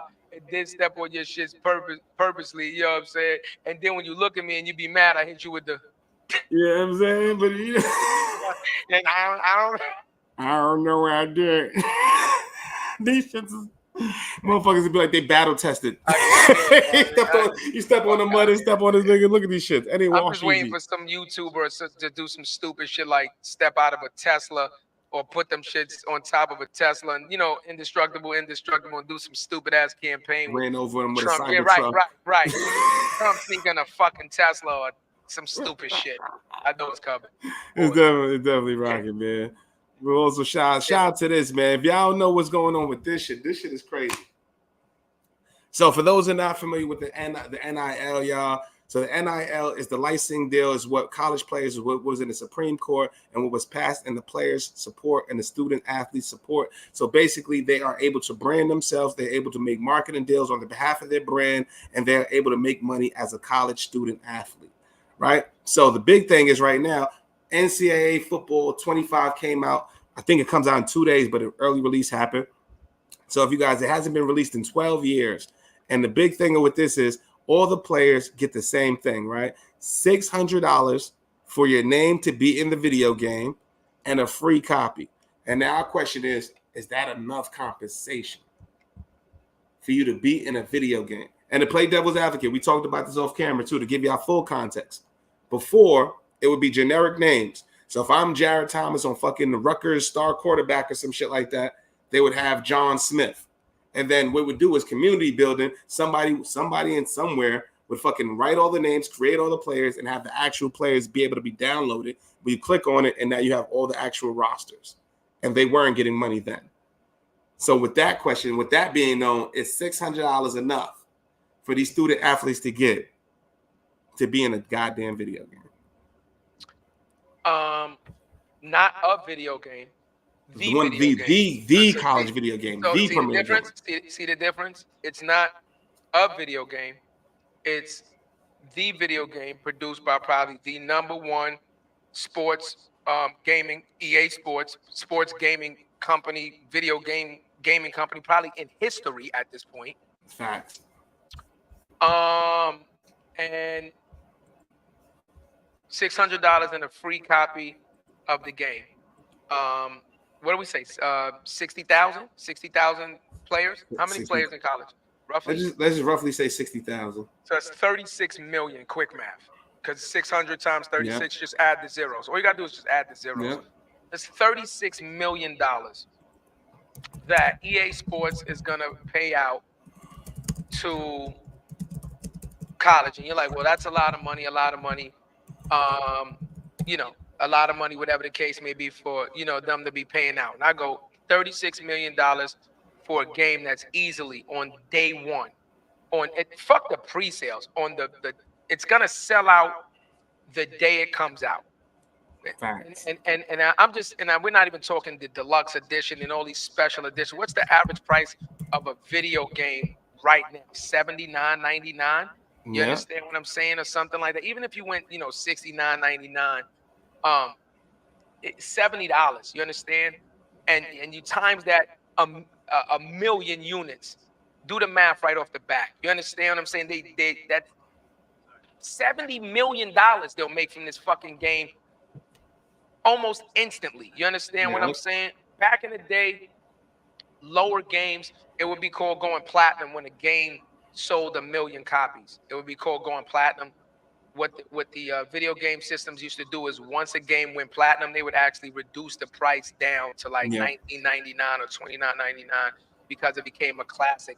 But when we're talking these type of video games, 1 million for them is a walk in the fucking park. It's a walk in the park. Now, yes, I understand there's production costs and all the costs that it takes to make the game and advertise the game and things of that nature. But guess what? It's not only the selling of the game, It's the advertising in the game, because don't think that they don't have advertising deals for this game. That's the money. The licensing deals, the Nike, the jersey. For them to have the jerseys, they have to reach out to Nike just to have the Florida Gator jersey. Thank you. So licensing deals, the advertising deals, and then because e-gaming, esports gaming is now a major thing, all of the money that they're going to generate from the tournaments, streaming. Are you fucking kidding me? And I got an update on the numbers. It's 134 FBS teams, right? There's roughly 55 players on every football team, right? Let's just say, right? I did the math. It was like 6,000, and I did it for the 600. It came to $4,180,800. So we said 60,000. So it's actually less than that. Yeah, it's way less. So they're only paying out. Let's say 4.2 million. 4.2 million, and I just told you 1 million copies nets them 70. That's $66 million right off the back. That's not what the percentage of that is. Crazy. A tenth, an eighth, what is that? I was gonna say, take into account too. Now, everybody's value is different. Let's just be real. You can't pay me the same $600 if I'm a guard at Rutgers versus me being the person on the cover of the game, right? I'm fucking Travis Hunter. I'm playing for Deion Sanders, Buffalo, Colorado Buffaloes. I shouldn't be getting 600. Well, the thing with that is again, the only way to really do that and to be fair is to move it as a unit and not individually. But where's the rev share in that? How about that? How about 600? How about $600 and the rev share? Fuck, what the fuck is I'm not being funny. Like, you're spitting in people's faces. We're gonna give you 600 and a free copy of the game. Oh my god, I'm in the game. Look. No, but it's cool though. I ain't gonna find. That's fine. See, that's the magic trick. No, that's fine, but that was no $600. That's the magic trick. I'm not being funny, bro. That's the magic trick. And if this is and I didn't play it, but if this is anything like, and I mean anything like any other EA Sports game, any fucking basketball, football, the DLC that's gonna come behind this fucking game, holy shit. The money that they're gonna make just from the DLC. Yeah. Holy shit, that's a complete. You know how much? I can't even fathom how much money it takes or they make just from DLC from like an NBA fucking 2K or. Are you fucking kidding just for the me? modification of your player, building your player up. You know how much money they make just for VC points? Yeah. Bruh. I'm not being funny. I'm not being funny, man. Like, to call it a step in the right direction, fine. It's a step in the right fucking direction, but like, come on, man. Like, it's also like a slap, a fucking immediate pimp slap at the same fucking time, man. It's like, but that's the thing. Regardless, I think what number, we wouldn't be able to justify the number, regardless of what number. Even if they bumped up to 2,000 a player, I think it should be a rev share number, plain and simple. Based on, so you're talking about based off the royalty of the sales of the game type shit. Absolutely. Overall. Right, I can get with that. I can get with overall. That. I can get with that. Overall. Because how you first of all, your projections could be way off. Now, what if you doubled your sales? And this is the first time it going on sale for the last 11 years. So you know the demand is going to be there right off the rip. Thank you. And you came up with 4 million. And you sell guess 66 million. 66 million in rev. Marketing, maybe another 20. And guess what? Now, what we're also not talking about is free promotion. Now that I'm in the video game. Every play. I'm on a game. Look at me here. Your stream on a joint. Yo, look, I'm playing with myself. Thank you. So now let's do that, right? 4,000 people, however many. Now each one of those people that now promotes it to their family and friends, what kind of number is that of word of mouth free promotion that you're not even fucking paying for? Oh, excuse me, that the $600 per person paid for. Facts. Right. The post, the screenshots, the UGC, the reshares. Thank you. That's all I'm saying, bro. Like So you make that $600 back just from family and friends of the people who are in the game. I'm not being funny. Once again, EA Sports is a $1 billion fucking company. I'm not being funny. I'm not saying don't create a great product. I'm not saying we wouldn't enjoy playing the product, and I'm not saying it doesn't have a cost to develop this product. What I'm saying is, you could have done to spare a special deal if you really wanted to honor the people that are helping you make this money. That's it, bro. That's all I'm saying. These are college kids, and when we say college, that means all colors, all creeds, all races, all religions. It's college kids, right? Not black, white, green, yellow, orange. It's every fucking body, including technically the coaches, right? The coaching staff or whatever the case may be, right? Everybody's in it. So this is not biased. This is not culturally targeted. This is, if you wanted to increase the overall payout for college students to show some type of, like, you understand what I'm saying? Some type of like appreciation that you're able to make this kind of money from the work that they're putting in, you would have done something completely different. That's all I'm saying. Absolutely. That's all I'm saying, man. Not saying it's not hard to make a video game, but it's a lot harder for all of these kids to train from fucking kids, Pee Wee, Pop Warner, all this Kips Bay, all this other shit, all the way up to high school, try to get college, all that shit, to make it to the point to where they're at the point performing at the point that they're performing, for you to make this video game from that hard work and for it to be what it is. That's it. Culture vultures. We put in the work, you monetize off the product. Once again, you ladies and gentlemen.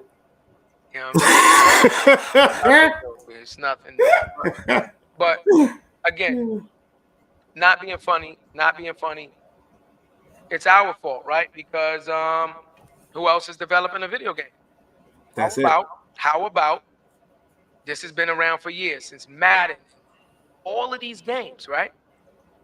How about one of you fucking football players that are hundreds of millions of fucking dollars, create your own video game.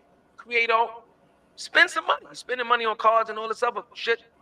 Do some shit for the culture. You know the video gaming world is never ending. It's growing, only making more and more money.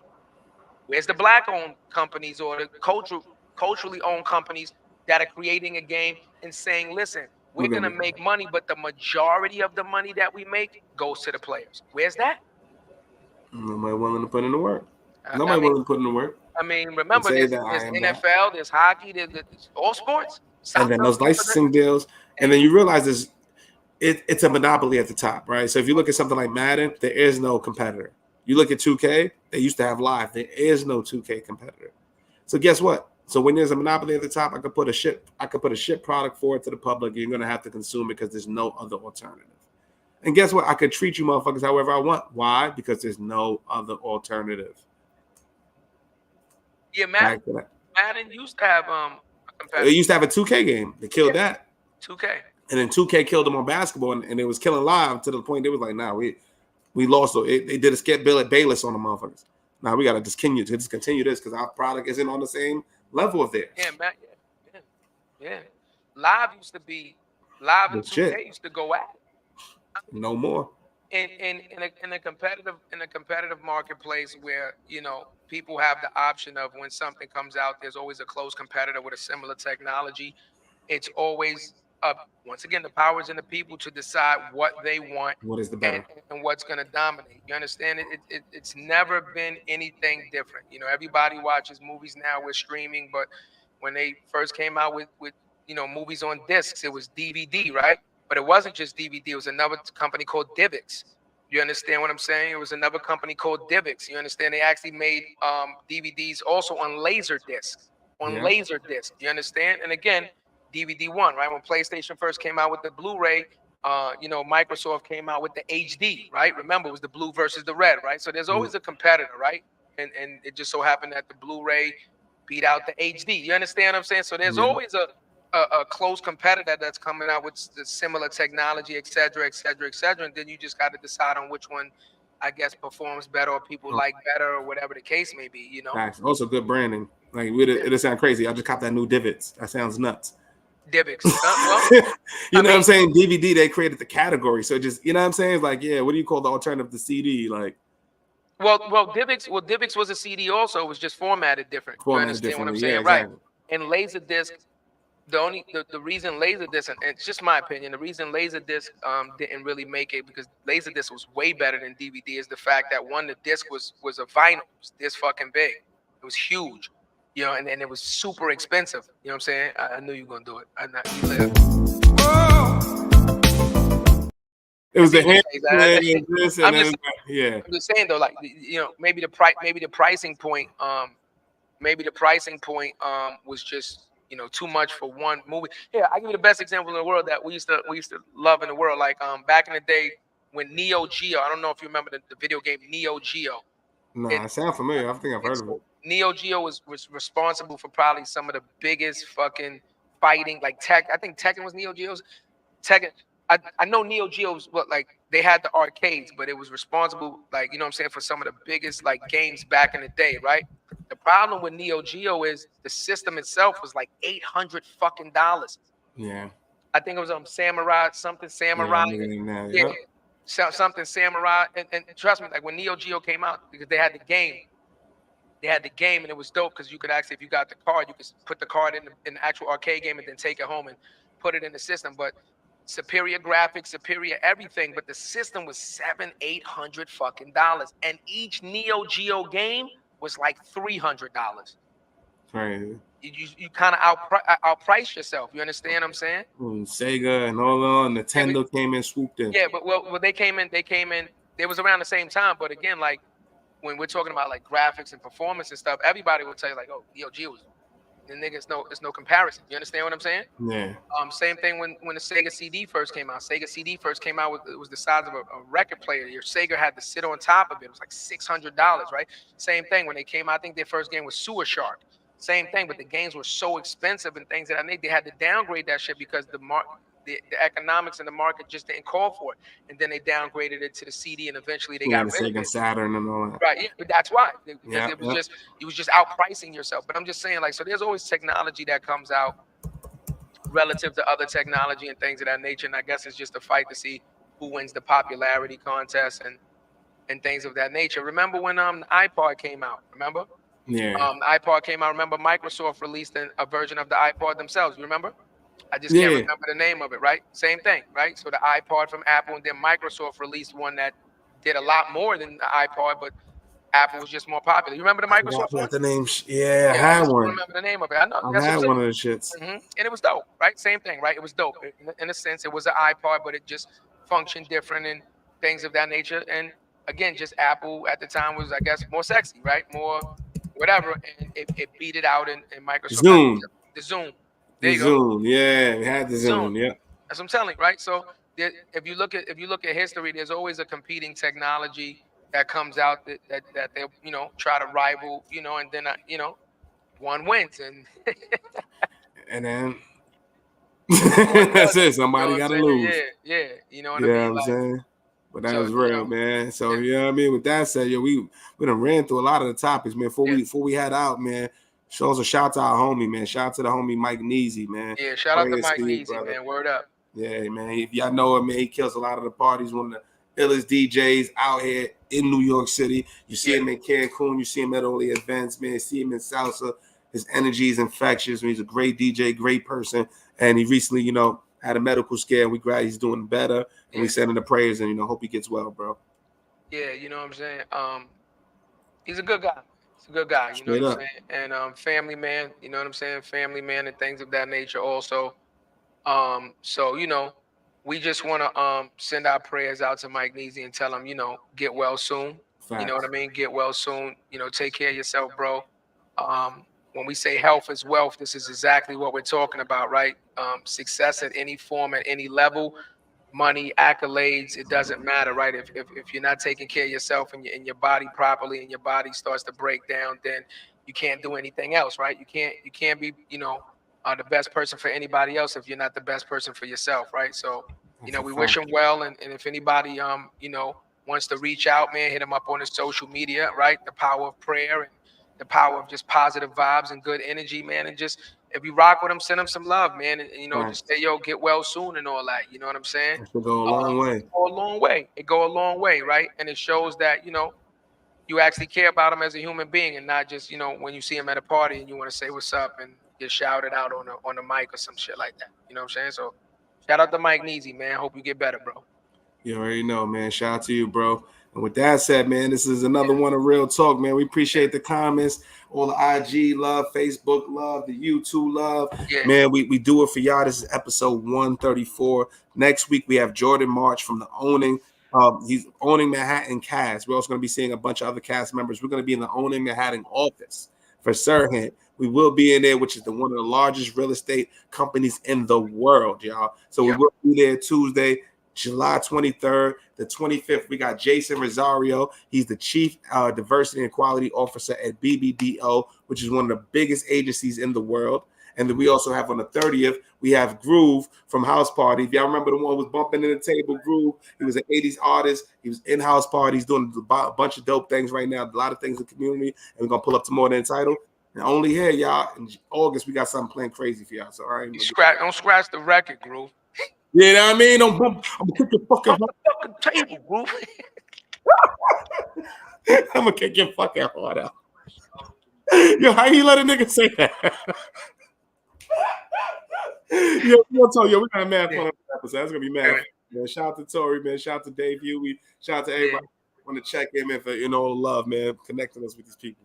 Yeah, man. Again, support comes in many forms and many fashions. If you're doing something, it's better than doing absolutely nothing. Message. That's it. So, like I said, grateful and thankful, ladies and gentlemen. This has been another episode of More Than the Title. We love y'all. We appreciate y'all and understand that without y'all, there can't be no us, and understand that we know that, and we take pride in knowing that we're gonna hold that, and we're gonna walk the line. And like my cousin said, we gonna make sure that we act accordingly, and we don't end up getting caught up in stupid shit, and we don't end up dropping the ball with all the the energy and the responsibility that we have, right? We're gonna respect that, right? And we're gonna hold ourselves accordingly, and we're gonna act accordingly so that we don't get caught up in those stupid ass scandals and do anything to dishonor the trust and the faith that you guys have placed upon us. Know what it is. Only here. More Than the Title. More Than the Title, baby. What you know about me? Seen it all, heard